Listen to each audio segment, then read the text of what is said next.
सबसे पहले तो दोस्त लाइक कर दो और दूसरा है subscribe, bell icon press. Thank you.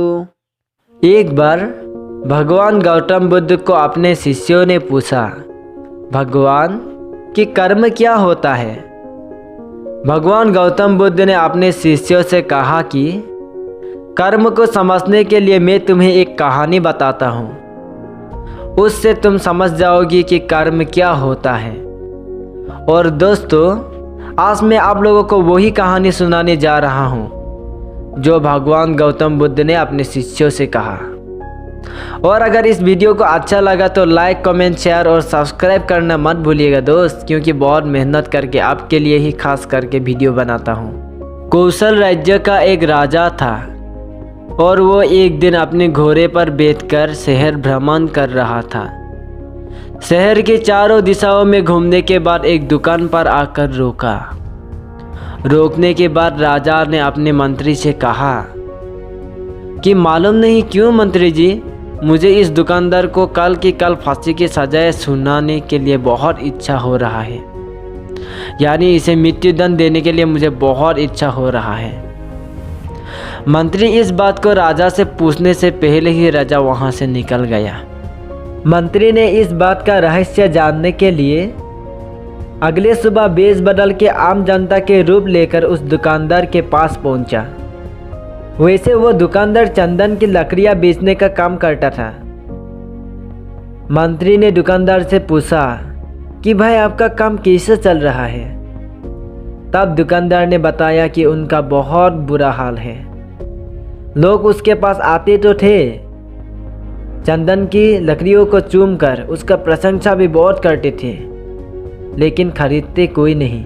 और फिर दुकानदार ने ये भी बताया कि मेरे इस बात के लिए इंतजार है कि काश हमारा इस राज्य का राजा का मृत्यु हो जाए और उनके अंतिम संस्कार के लिए मेरे से बहुत सारे चंदन की लकड़ियाँ खरीद ले जाए। उससे मेरा धंधा फिर बढ़ेगा और मेरा व्यापार भी अच्छा होगा।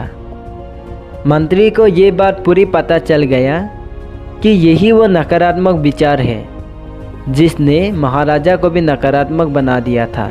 मंत्री ने दुकानदार से कहा, क्या मैं आपसे थोड़ी बहुत चंदन की लकड़ियाँ खरीद सकता हूँ? दुकानदार ये बात सुनकर बहुत खुश हो गया। उसने सोचा कि कितने देर के बाद होने पर भी कुछ तो बिका। दुकानदार ने चंदन की लकड़ियों को कागज से लपेटा और मंत्री को दे दिया। मंत्री अगले सुबह चंदन की लकड़ियां लेकर राजा के दरबार पहुंच गया।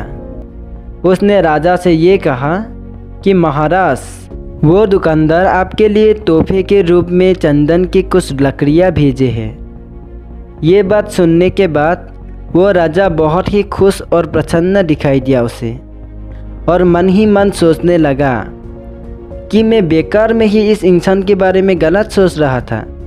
ये तो बहुत ही अच्छा इंसान है, इसे तो मैं पुरस्कार देना चाहिए। महाराज ने उस चंदन की लकड़ियों को हाथों में लिया और उसकी कीमत चुकाने के लिए मंत्री के हाथों में बहुत सारे सोने की सिक्का दिया, ताकि वो उस सोने को लेकर उस दुकानदार के हाथों में सौंप सके। और जब मंत्री उस सोने के सिक्कों को लेकर दुकानदार के पास पहुंचा और दुकानदार के हाथों में जब वो सोने के सिक्का रखा, तभी वो दुकानदार मन ही मन सोचने लगा, बेकार में ही मैं इस राज्य का राजा के बारे में अनप शनप सोचने लगा था। ये तो बहुत ही दयालु इंसान है जिसने मुझे सोने के सिक्का दिया, और इस सोने के सिक्कों के साथ मैं अब मेरा अपना व्यापार अच्छा कर सकता हूँ, उससे ज़्यादा अच्छा कर सकता हूँ। धन्यवाद दोस्तों, मैं हूँ सौरज श्याम। आज के वीडियो बस इतना ही था। तो फिर अगर आपको अच्छा लगा तो लाइक, कमेंट, शेयर करना मत भूलिए, और अगर आप न्यू हैं तो सब्सक्राइब करना मत भूलिएगा, क्योंकि आपके लिए ही बहुत मेहनत करके मैं वीडियो बनाता हूँ।